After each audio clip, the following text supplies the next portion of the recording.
अस्सलाम वालेकुम। मैं सबा मोहम्मद इल्म व आगही सबके लिए चैनल के साथ आपकी खिदमत में हाजिर हूँ। आज जिस मौजू पर हम बात करेंगे उसका नाम है समाजी शनाख्त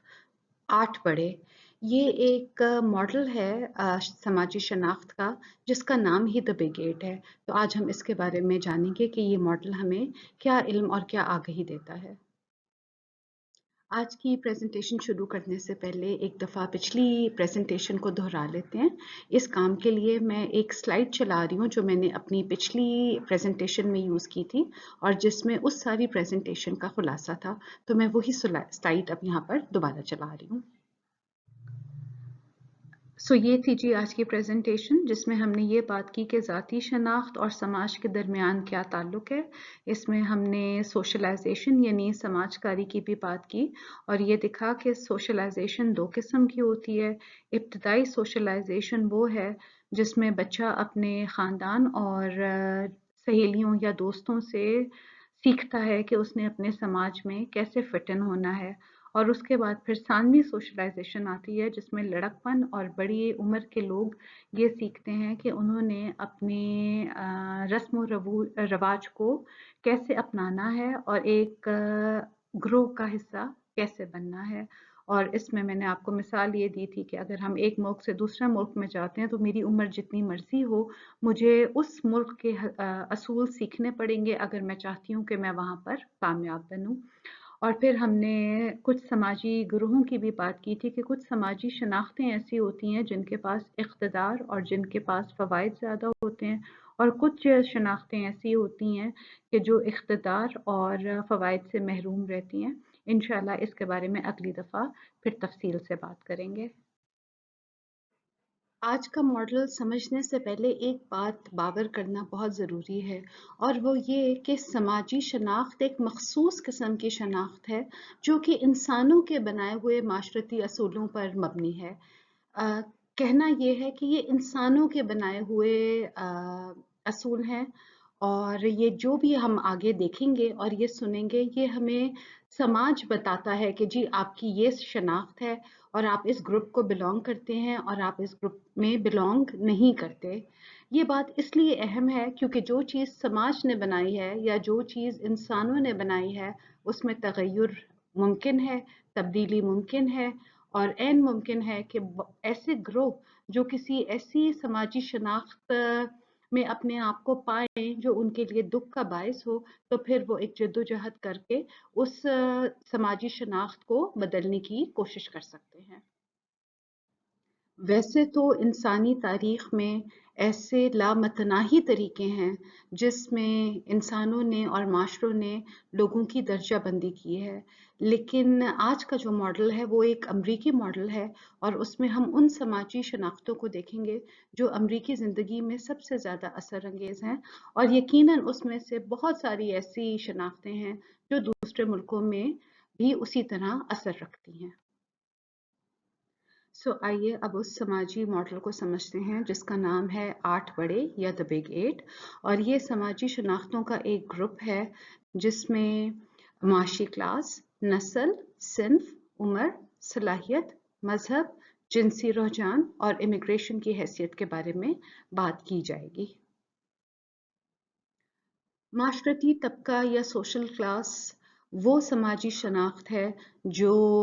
तालीम, आमदनी और पेशे के इम्तियाज़ात से तय होती है। इससे मुराद ये है कि अगर कोई ऐसा शख्स या कोई ऐसी खातून जो आला तालीम याफ्ता है, यकीनन उसकी आमदनी भी उस खातून से ज़्यादा होगी जिसकी तालीम ज़्यादा नहीं है और इसी तरह उसको पेशा भी कुछ ऐसा ही मिलेगा जिसको बावक़ार समझा जाएगा। तो इस बिना पर फिर माशरती तबक़ात सेट होते हैं और इंग्लिश में हम आमतौर पर ये कहते हैं कि अपर क्लास, मिडिल क्लास और लोअर क्लास। अपर क्लास का मतलब ऊंचा माशरती तबका, मिडिल क्लास का मतलब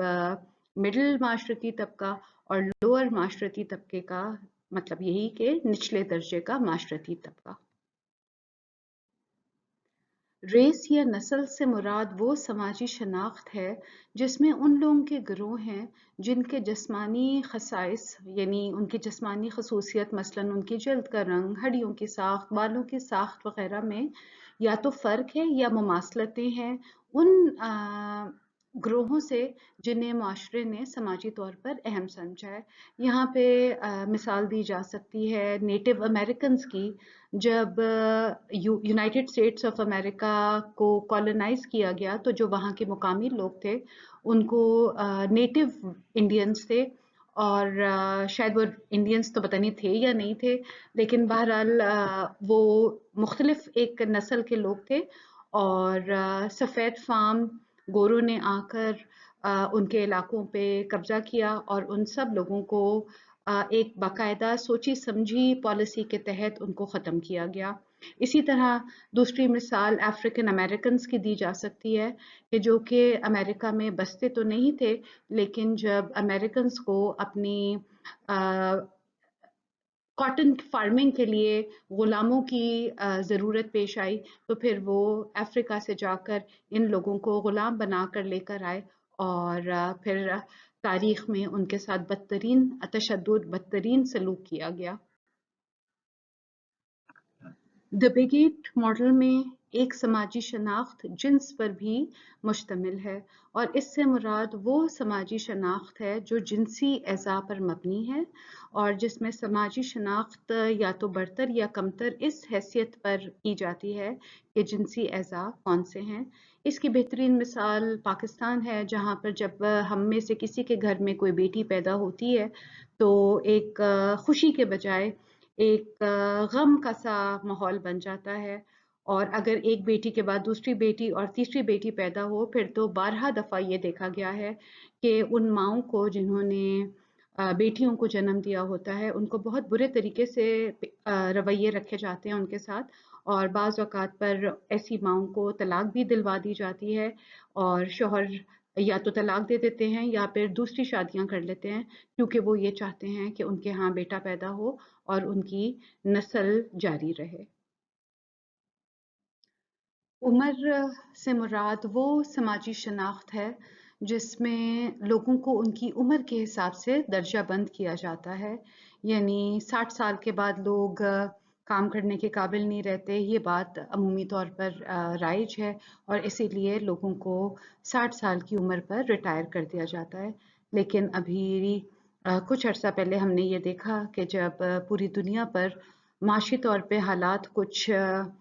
سخت ہو گئے تو وہاں کی حکومتوں نے ریٹائرمنٹ کی ایج 60 سے 65 سال کر دی، اور کچھ ملکوں میں تو شاید یہ اس سے بھی زیادہ ہے۔ سو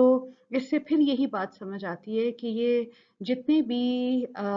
سٹینڈرڈز ہیں یہ انسانوں کے بنائے ہوئے ہیں، اور جب انسانوں کو لگتا ہے کہ ایک سٹینڈرڈ ٹھیک ہے تو وہ اس سٹینڈرڈ پہ قائم رہتے ہیں، اور جب ان کو یہ لگتا ہے کہ یہ سٹینڈرڈ کو اب تبدیل کیا جانا چاہیے تو وہ پھر اس کو تبدیل بھی کر دیتے ہیں۔ ایک اور سماجی شناخت قابلیت کے اوپر مبنی ہے۔ اس سے مراد ہے جسمانی، ذہنی، علمی، ترقیاتی، سیکھنے اور جذباتی میک اپ میں فرق کی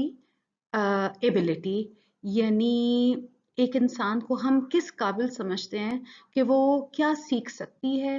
اور جس کو ہم زیادہ قابل سمجھتے ہیں اس کو پھر ہم مواقع بھی زیادہ دیتے ہیں، اور جس کو قابل نہیں سمجھا جاتا اس کو اس طرح کے مواقع نہیں دیے جاتے۔ یہ جو آپ تصویر دیکھ رہے ہیں سلائیڈ پر، اس میں کوئی بچہ یا بچی بیٹھی ہے جو کہ ایک ویل چیئر یوزر ہے، اور دوسری طرف وہ تمام لوگ ہیں جو ویل چیئر استعمال نہیں کر رہے، اور ان کے بیچ میں ایک خلیج حائل ہے جس کی وجہ سے یہ بچہ یا بچی دوسری طرف نہیں جا سکتا۔ دی بگ ایٹ ایک سماجی شناخت کے بارے میں بات کرتا ہے جس کا تعلق جنسی رجحان سے ہے، اور اس سے مراد وہ سماجی شناخت ہے جس کا دار و مدار اس جنسی کشش کی طرف ہے جو ہم دوسروں کے لیے محسوس کرتے ہیں،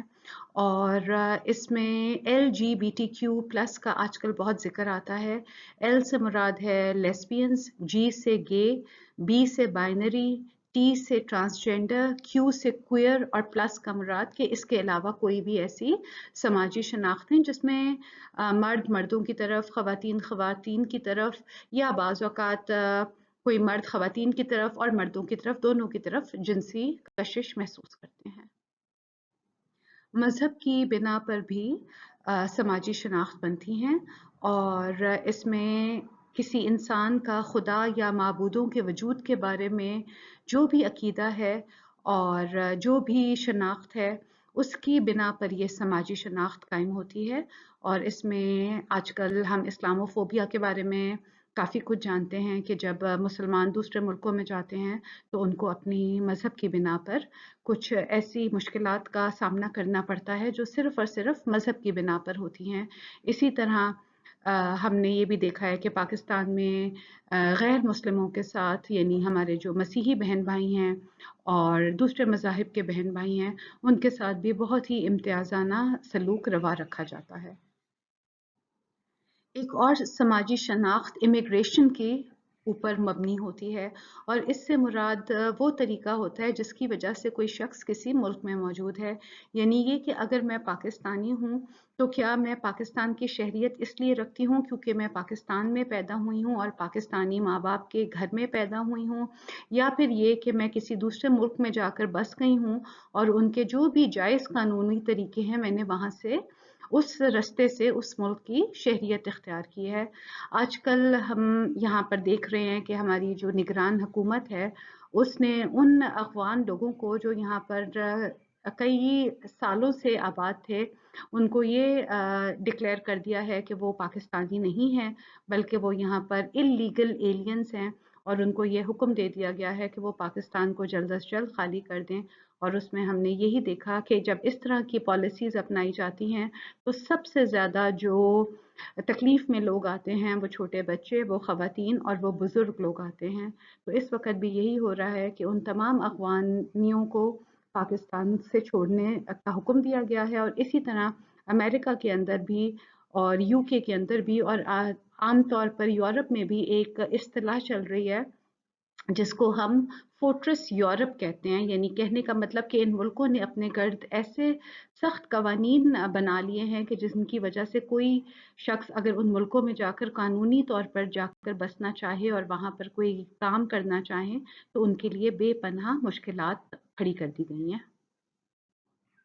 ये थी वो 8 समाजी शनाख्तें जो द बिग 8 या बड़े 8 मॉडल में शामिल की गई हैं। इसके अलावा यकीनन और भी ऐसी कई शनाख्तें हो सकती हैं जो हम इसके अंदर शामिल कर सकते हैं, लेकिन चूंकि ये एक बना बनाया मॉडल है और अमेरिका में ये राइज है, तो हमने इसको एज इट इज़ ही समझना है। और यहाँ पर एक और बड़ी अहम बात है और एक बहुत अहम ख्याल है, उसको समझना भी ज़रूरी है और उसको हम इंटरसेक्शनैलिटी कहते हैं। इंटरसेक्शनैलिटी की जब मैं उर्दू में ट्रांसलेट करती हूँ तो बड़ा मुश्किल सा एक लफ्ज़ निकला था और मैं श्योर नहीं थी कि वो सही है या नहीं। मख्तियत के नाम से वो लफ्ज़ निकला था, तो मुझे बेहतर ये लगा कि मैं इसको इसी तरह ही छोड़ दूँ उर्दू में और वैसे आपको ये समझाऊँ कि इसका मतलब क्या है। इससे बात सिर्फ ये है कि बाज़ औक़ात हमारी एक से ज़्यादा समाजी शनाख्तें एक दूसरे के साथ मिक्स होती हैं, एक दूसरे पर असरअंदाज होती हैं और उसके नतीजे में एक ऐसा निज़ाम पैदा होता है जिसमें इम्तियाजी और नुकसानदेह सलूक चंद गिरोहों का मुकद्दर बन जाता है। जब मैं एग्जाम्पल दूंगी तो शायद ये बात ज़्यादा बेहतर हो जाए। मसलन पाकिस्तान में अगर मैं एक खातून हूँ और मैं एक गैर मुस्लिम हूँ और उसके बाद मैं किसी ऐसी नस्ल या कौम से ताल्लुक़ रखती हूँ जिसको कमतर समझा जाता है और फिर मेरा जिनसी रुझान भी कुछ ऐसा हो जो कि आम लोगों से हटकर हो, तो आप खुद सोच सकते हैं कि ये मेरे लिए कितना एक मुश्किल मरहला बन जाएगा कि ये सारी शनाख्तें रखते हुए मैं पाकिस्तान में एक बावकार और एक बाइज्जत ज़िंदगी कैसे गुजार सकूंगी। इंटरसेक्शनैलिटी से मुराद वो समाजी शनाख्तें हैं जो एक दूसरे के साथ ओवरलैप होती हैं, एक दूसरे को कट करती हैं और उसके नतीजे में चंद ग्रोहों के लिए ज़िंदगी आसान और चंद लोगों के लिए बहुत ही मुश्किल हो जाती है। आसान किसके लिए हो सकती है? पाकिस्तान में किसकी ज़िंदगी आसान है? अपर क्लास के लोगों के लिए, इंग्लिश बोलने वालों के लिए, उन लोगों के लिए जिनके पेशे बावकार समझे जाते हैं, मसलन डॉक्टर्स हो सकते हैं, इंजीनियर्स हो सकते हैं, बिजनेस क्लास के लोग हो सकते हैं। तो ये वो सारे लोग हैं जो ज़िंदगी को आसानी से गुजार लेते हैं। इसके बरक्स अगर हम यहाँ पर मुसलमान नहीं हैं या पंजाब से हमारा ताल्लुक़ नहीं है या हम उर्दू बोलते हैं या कोई इलाकाई ज़बान बोलते हैं और फिर हम डिसेबल्ड भी हैं, यानी कोई व्हील चेयर का इस्तेमाल करते हैं या ज़बान में कोई हिचकिचाहट है, लुकनत है, तो ये सब चीज़ें फिर हमारे लिए बहुत ही ज़्यादा मुश्किल का बाइस बन जाती हैं। आज की प्रेजेंटेशन में हमने समाजी शनाख्तों के द बिग 8 या बड़े 8 के मॉडल को समझा, और ये वो समाजी शनाख्तें हैं जो इंसान बनाते हैं, माशरे बनाते हैं और इनमें तब्दीली मुमकिन है। ये जो 8 बड़ी शनाख्तें हैं जो इस वक्त अमेरिका में राइज हैं, उसमें हमारी माशरती क्लास, हमारी नस्ल, हमारा सिन्फ, हमारी उम्र, सलाहियत, मज़हब, इमिग्रेशन की हैसियत और जिनसी रुझान शामिल हैं। इसके अलावा और भी कई ऐसी शनाख्तें हो सकती हैं जो इस मॉडल में शामिल ना हों, और हम चाहें तो नए मॉडल बना सकते हैं, लेकिन फ़िलहाल चूँकि हम इस मॉडल को इसी तरह समझ रहे हैं जैसे कि ये पेश किया गया है, तो हम इन्हीं शनाख्तों पर अपने आप को महदूद कर रहे हैं। और ये बात ज़हन में रखना बहुत ज़रूरी है कि ये इंसानों की बनाई हुई शनाख्तें हैं, ये इंसानों के बनाए हुए इक़्तिदार हैं, और इनमें तब्दीली ना सिर्फ ये कि मुमकिन है बल्कि तब्दीली बहुत ज़रूरी भी है। तो इंशाल्लाह अगली दफ़ा ये देखेंगे कि इन शनाख्तों का असर हमारी इनफरादी ज़िंदगी और हमारी गरोही ज़िंदगी पर क्या पड़ता है, और हम किस तरीके से एक माशरे के अंदर अपनी ज़िंदगियां गुजारते हैं इन समाजी शनाख्तों को मद्देनज़र रखते हुए। ये थी आज की प्रेजेंटेशन, और ये वो लिंक है जहाँ से मैंने ये सारा मवाद इकट्ठा किया है। अगर आपको इस प्रेजेंटेशन में कोई चीज़ पसंद आई हो तो प्लीज़ इसको लाइक, सब्सक्राइब और शेयर करें। इंशाल्लाह आपसे अगली दफ़ा मुलाकात होगी। जहाँ भी रहें अपना भी ख्याल रखें, दूसरों का भी ख्याल रखें।